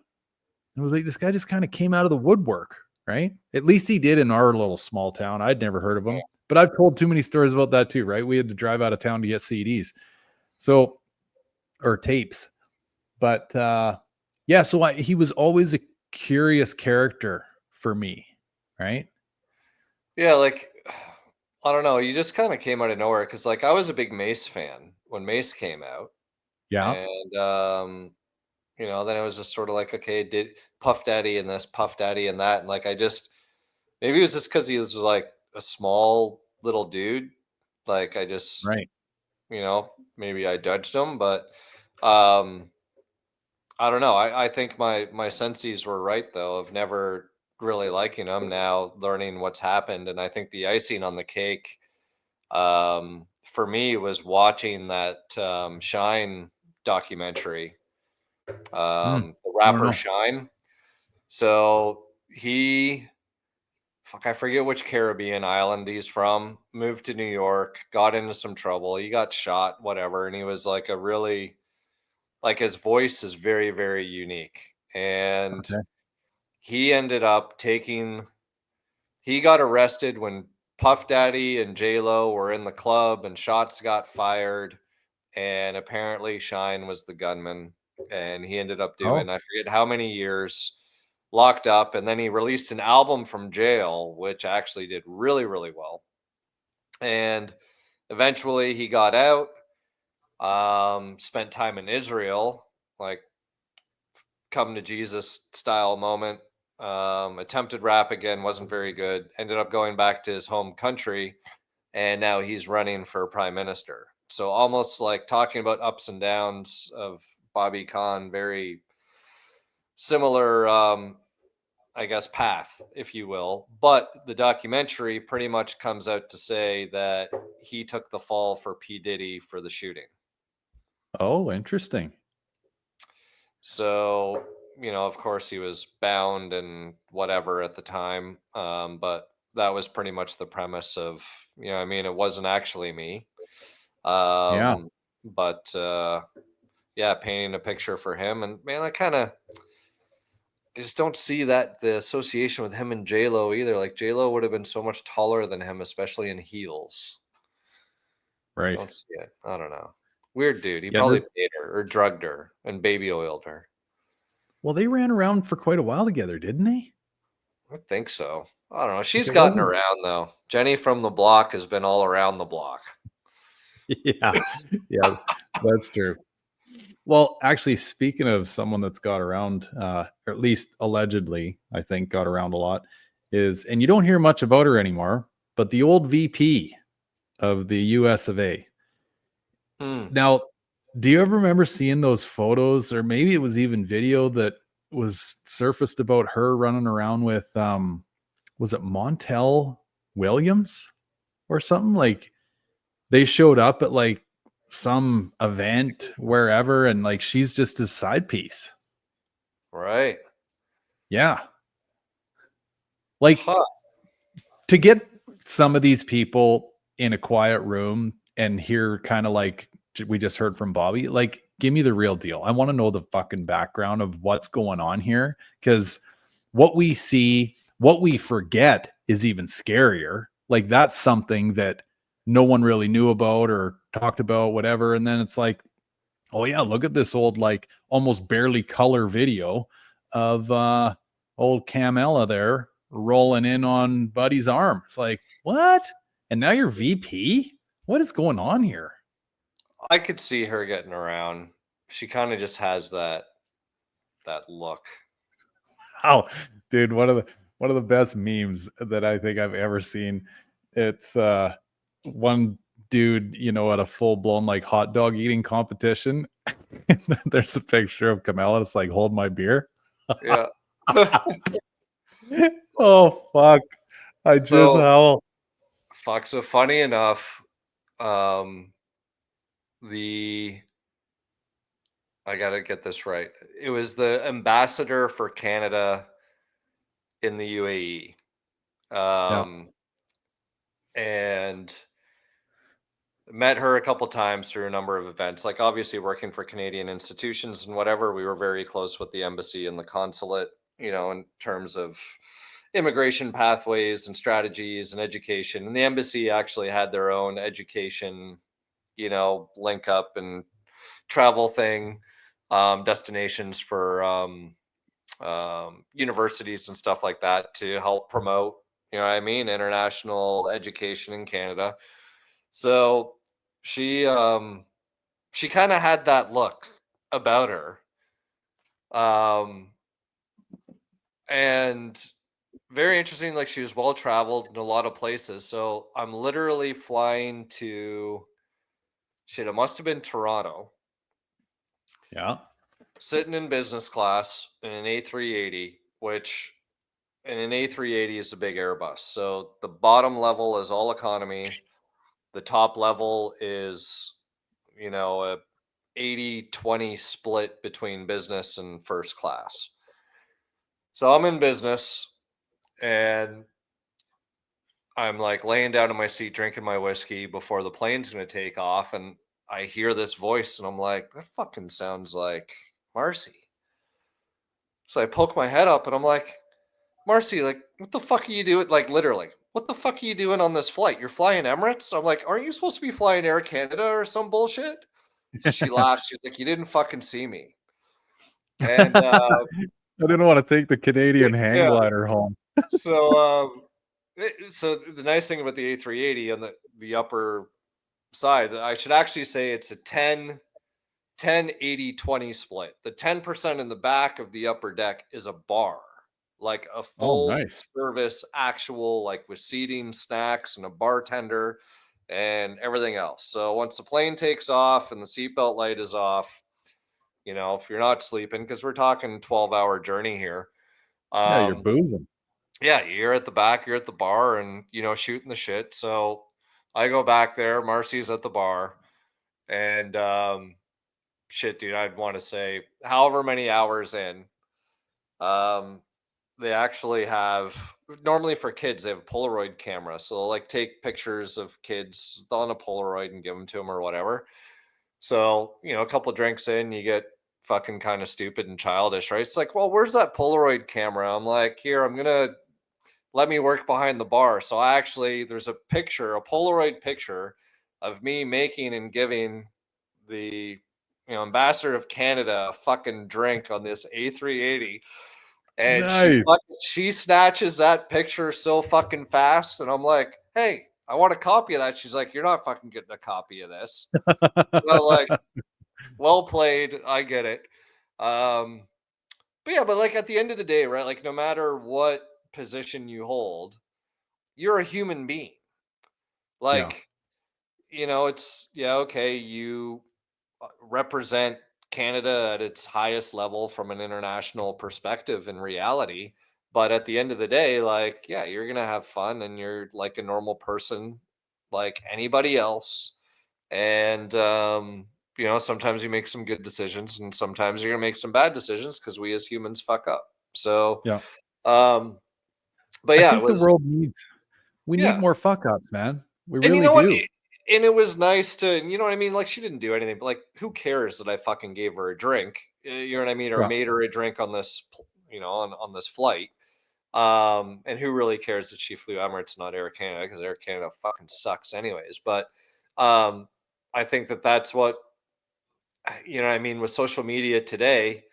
And I'm not telling this story to be a bad thing. I'm telling this story, it's a good thing. It shows that, you know, even though the person is a very high stature and an important person, that they are human and that, you know what I mean? Like they do normal things and you can have a normal conversation. They want to have fun like everybody else wants to have fun. But if anybody else saw that, Oh, you know what I mean? Christ. You know what I mean? You post that shit on social media, it's going to turn into this and it's going to be the biggest fucking worst nightmare that you've ever seen, probably resulting in something of, you know, having to step down, you know, because Yeah. it'll turn into, oh, Ambassador of Canada is found drinking herself stupid as an alcoholic on a Emirates flight when she should be flying Air Canada. I could see the headline already. You know what I Yep. mean? And then, like, how fucking bad is that?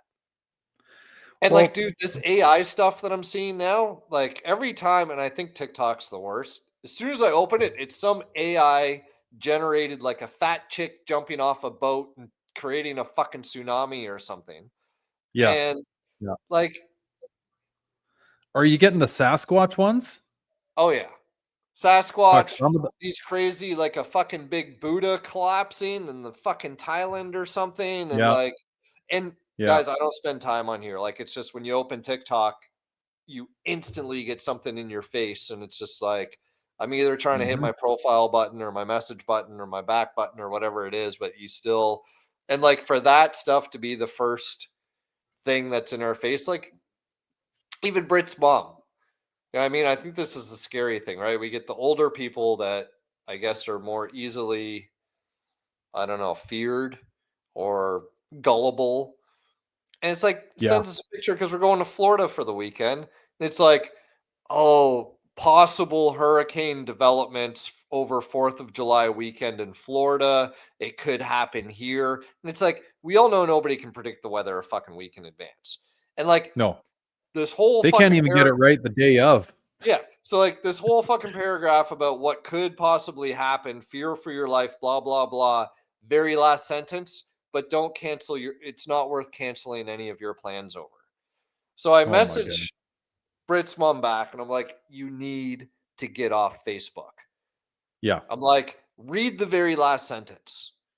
It's like, oh, well, you know, it's like from a good weather or whatever. I'm like, Tina, I can start my own weather page tomorrow and I'll start fucking predicting all the weather. I'm like, you have a greater chance. What they're saying is typical Florida weather. It's hot as fuck, rains and downpours for 10 minutes a day, cools everything down, and then the fucking sun comes back out. Yeah. That's Florida in the summer. I'm like, Yeah. you have Totally. a better chance of a tornado going through your town than worrying about said possible hurricane that might create itself out of it. And I'm like, and a tropical storm is normal. It's not normal Yeah. to someone in Canada, but it's Right. a normal occurrence, you know, down in Florida. Like palm trees are flexible. So, Yeah.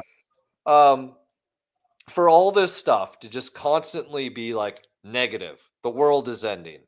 This is gonna blow up. This is like Oh, it's out of hand, it's pal. I sickening, know. dude. It's so out of hand. And like I know you're all fucking woo-hawed about the chat GPT or whatever, and I'm like, I'm not gonna do it. I'm never gonna download that shit. I'm never gonna use it.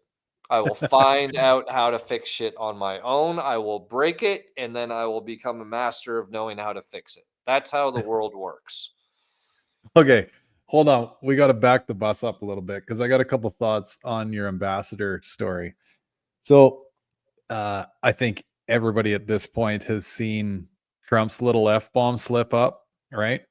And now, a couple things on this. One, I mean, I don't know about at his rallies. I mean, I'm sure if something had slipped out beforehand, we probably all know about it because this last F bomb, I mean, based on the Canadian headlines that I saw, it's outrageous how they have painted this. Like, now, let's get things straight here. Again, let's use what a reasonable human being would think, right? Do you need to be dropping F bombs when you're, you know, massive public figure like this? Probably not. Are they called for in scenarios like this where it's like, hey, they fucked up? Like, you know what I mean? I was like, hell yeah, brother. Like, splash a couple more F-bombs out there when things are heated, because that's what you want to say, right? I don't Yeah. care how you were raised or, you know, to what level of politeness you've been brought up. Like, when shit hits the fan, people got to know, right? And going back to the whole kind of reoccurring theory of this pod, like, be real. Like, real is good. If you're that fired up over something and you got to let a good, healthy fuck out of your mouth, let her rip, you know? Now, there's the other side of this too, just to be fair. Like, if you want to be maybe on the more uppity side of things, and hey, maybe the kids are watching the news, and, you know, if we're trying to raise good kids like they did back in the 50s or whatever, maybe F-bombs aren't called for in that forum. You know what I mean? And just so everyone knows, I'm not a prude. Well, I don't think if you've listened to us long enough now, you fucking definitely know I'm not a prude. But I am in some scenarios. Like, I've actually like gone out of my way to say something to people. Like, if I'm walking with my wife and kids and, you know, there's a group of guys coming at us and it's just fucking. I'm like, hey, guys, you know, like, there's gals here. You know what I mean? And now I know your wife's heard me swear a trillion times. I know everyone else's wife that I know has also heard that. But I would not do that if I knew that I was going to bugger them up in some way, shape, or form. You know what I mean? Like, you got to know there's a time and a place for all this stuff, or at least I do, because that's how I was raised. Yeah. Read the But room. totally. You know what I mean? Yeah, you don't go give a speech at the Senate and drop a whole pile of F-bombs. Like, that's the wrong time and place. But when you hit the back room or you hit the back of the 380 Airbus, you know, and you're having a pint, maybe a couple F-bombs are called for. You know what I mean? Anyway, I love real, right? I want to know the real person. So when someone slips something like that, it's great. And to your point about seeing these people as real deal human beings, we need more of that. You know what I mean? But there's the other side of that coin again. Like I said, all the Canadian news headlines, right? Like, oh, they're all clutching pearls. Oh my God. Trump said the F bomb. It's like, did anybody, I don't want to say did anyone die, but that's kind of what I wanted to say, because a lot of people did. I mean, they blew shit up. That was the whole point of him saying fuck. But you know what I mean? Like, when the emotion's there, it matters, right? And when you let a good, proper F bomb out, people get the message, you know? Yeah. And why not? Like, I don't know. Yeah. Again, I love real. Give me more real. We need more real in this world. And that actually, interestingly enough, dovetails real nicely with the whole Chat GPT AI bullshit, right? Because that's not real. Yeah. Some of these videos, man, it's staggering. Hey, like, where you see the whatever news announcer, right? And they're like, you know, this happened, that happened, but this is AI. You're like, what? Are you kidding me? It's pretty It's scary, crazy. man. I kind of don't mind seeing like the cats, like animated cats, like they're talking like they're Yeah. human and shit. Like, I can Some of get those down with. you can tell. They're Yeah, kind of cartoony, like on yeah, the like edge of like really good video game. yeah, like I can get down with Puss in Boots. You know what I mean? Something that's not, going to like impact, and it's just like a cartoon or make believe. You know what I mean? Yeah. So there's that, but then it's like, okay, when you're trying to like really create something that's not, you know what I mean? Like if a robot that looks like a human and speaks like a human and does everything like a human, like that's where things are going too far. Like it's pretty Yeah. much playing God. You know what I mean? It Yeah. doesn't matter whose God you believe in. You know what I mean? Like you're messing with stuff that, wasn't designed You to be probably messed couldn't. with. Or maybe the joke's on us, maybe we are the Sims or we are the AI of some fucking Martian land or something. But, as far as we know, Yeah. we're not. So don't go there. Yeah. Hey, speaking of that robot, have you seen some of those memes going around of the Tesla robot walking down a hill and he's like Yeah. staggering, whatever? Dude, there's two that like have me in tears. And the one is, this is for the good old boys, or I want to say good old Canadian boys because everybody loves a good campfire up here. But there's one that says, me walking out into the bush from the campfire trying to find a good place to have a piss or find some firewood for the fire. And it's the whole stumble thing. And the other one is Chat GPT after answering my questions for the last 9 hours. It's the robot stumbling down the hill. Like, get me the fuck out of here. Yeah, man. I don't know where it's all going, dude. I do know from my one little experience with it, it was rather staggering. I really truly I knew I wasn't, but it felt like you were speaking with an expert that would ask you the question that you would expect to be asked, and you tell them that, and just boom, okay, perfect. Here's what you need to know. Ba, ba, ba, ba, ba, ba, ba, ba. And it's instantaneous. Like, Yeah, like some of it, like I see the advantage too, like even my neighbor, Fox Body neighbor, he's gonna start this mobile detailing business.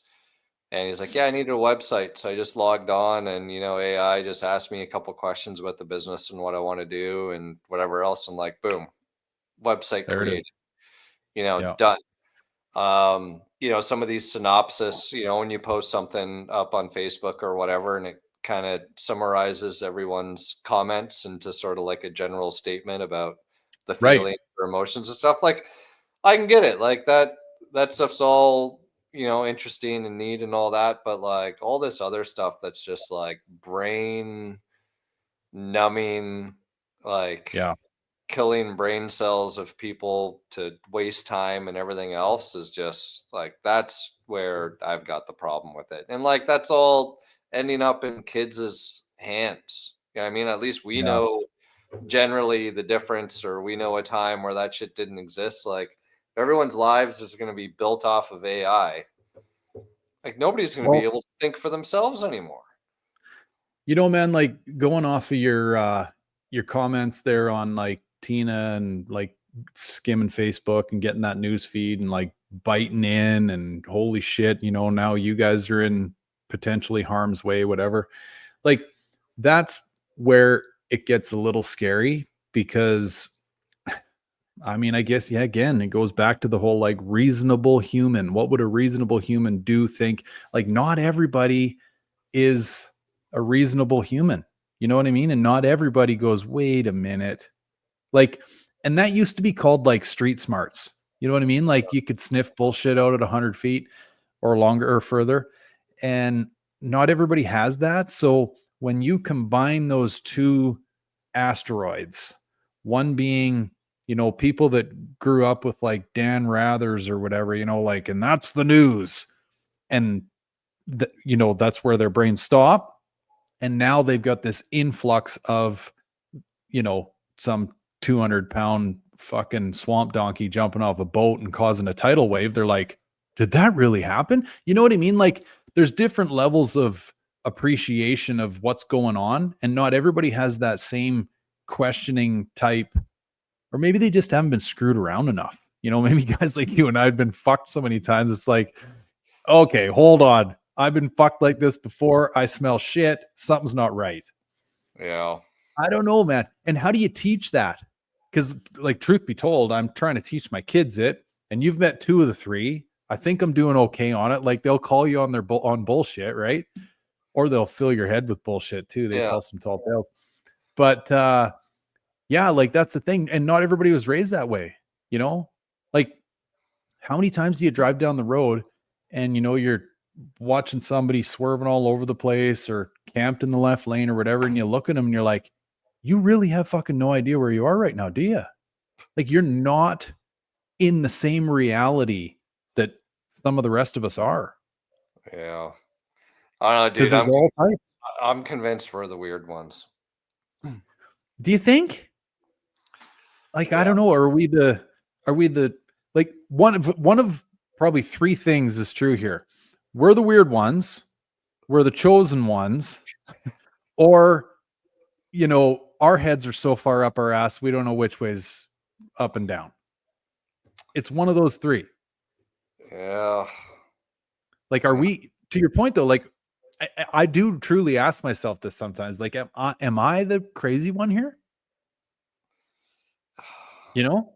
Yeah, it gets to a point where it's like, not that you have an ego, but maybe, you're almost a little narcissistic or whatever. And then you just start thinking, self-analyzing, so to speak. And it's like, no, I know I'm right. Why is But nobody see, else right? Why are they all dumb? Why am I so smart? And then it's that, like, yeah, maybe it's me.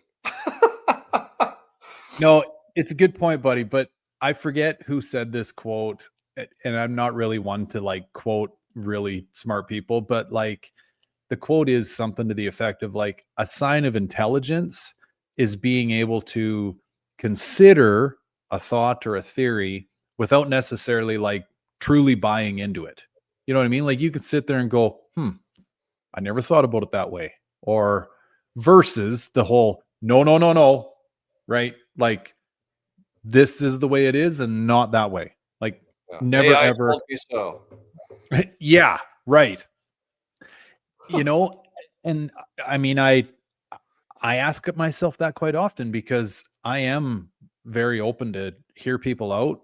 I mean, even if once I hear you out and I still think the story is bullshit, I'll let you know that too. But very open to hear what people think and how they think and whatever.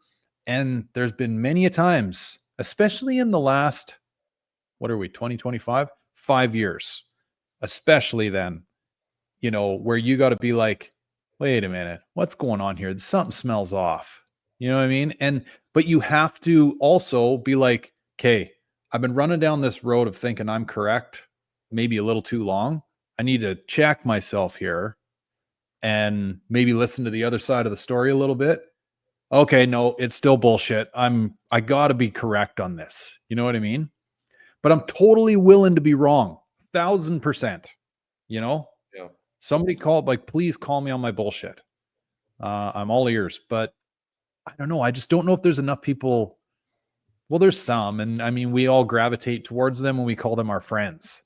But then when you look around, or you just spend a little time in a shopping center and you go like, what the fuck is going on here? You know? The world is an interesting place. Yeah, very. And I don't know if this AI side of things is going to make that any better. I can't see it. I'm open to hear if someone says they think it will, but like, the whole idea that some of these big thinkers have with it is going to take the burden of thinking away from us, which I don't think that's good. Like that Yeah. person that's camped out in the left lane that doesn't know that they're camped out in the left lane needs to think more, not less. Well, think about it this way, right? Let's say you're a manager in some job. You got a new job and you're told you got to fire somebody tomorrow. So you go into your phone and you say, I got to fire somebody. How do I fire them? And it'll probably give you some pretty decent recommendations, like whatever. Yeah. Start with a positive and end with a positive or whatever, theory or strategy they're going to come up with. But it's kind of to the point of, you know what I mean? You got to kind of learn some stuff the hard way to like really impact your way of being in the future. You know what I mean? So that way it's like you learn from your mistakes, you learn not to do something again. Because I feel like you rely on AI, you fire the person, and then you got to fire somebody else. It's sort of like the person that always has their GPS on and never Yeah. remembers how the fuck to get home. Because it's so, you're breeding from a script. You're not really acting. You're not thinking for yourself. You're not strategizing. You're not doing anything that's working your fucking brain cells. Um, You I lose think, it. It's like yeah, a I think muscle. that's going to be, the biggest thing. Because it's like, well, why do you need a manager if you can just kind of put somebody to ask Chat GPT, all the questions on how to run this business, and Hell, pay these them days, 20 dude, bucks an hour. it's so true, man. And these days, like, with the way that you can, I don't know what site does this or which, version of AI or whatever, but like how many videos on YouTube now are narrated via AI, and they're really good. About the only time that you can catch that this is being narrated by AI is if something within the script had, like, say, uh like a slash, like Mm, a slash from the keyboard, and it'll announce the slash right. versus just understand that it's saying, like, and or it'll announce that slash in there. So yeah, like, why wouldn't you just go to AI, please fire this person, right?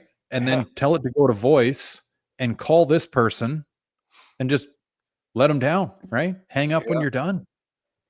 Yeah. This Save is yourself Susie, the 20 bucks AI an hour. robot. Thank you for your time working for the company. You know, Yeah. Here's your 2 weeks. Fuck off. You know, it's wild, yeah. man. But again, I know the brain isn't considered a muscle, or at least I don't think it is.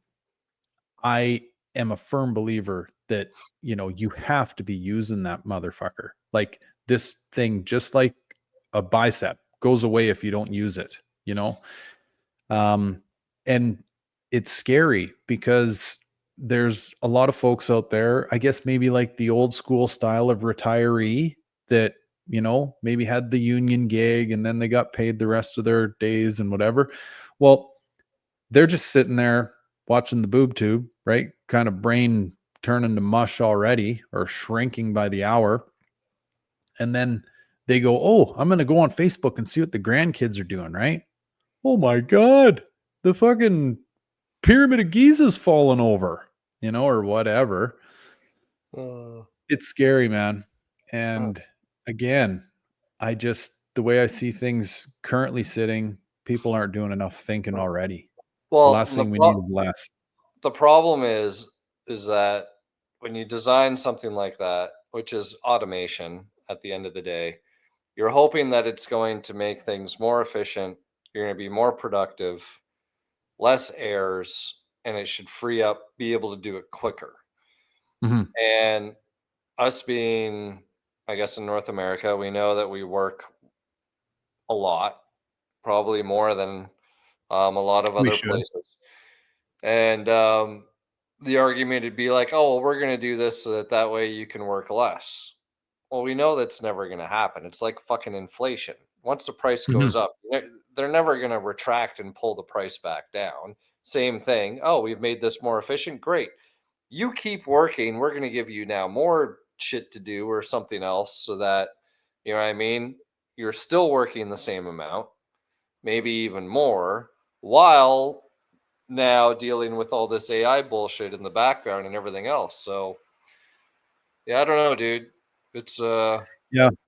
See, I guess, like, maybe to sum it all up, like, folks like us, whatever that means to the listeners out there, the weird I ones don't like us.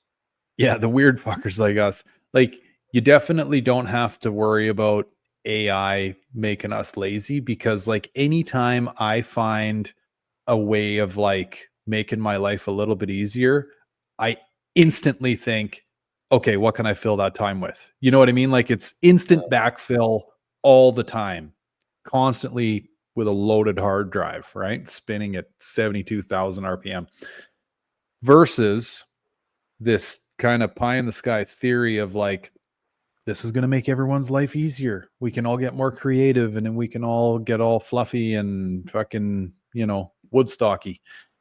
I just don't know. Like, I think for folks like us, sure.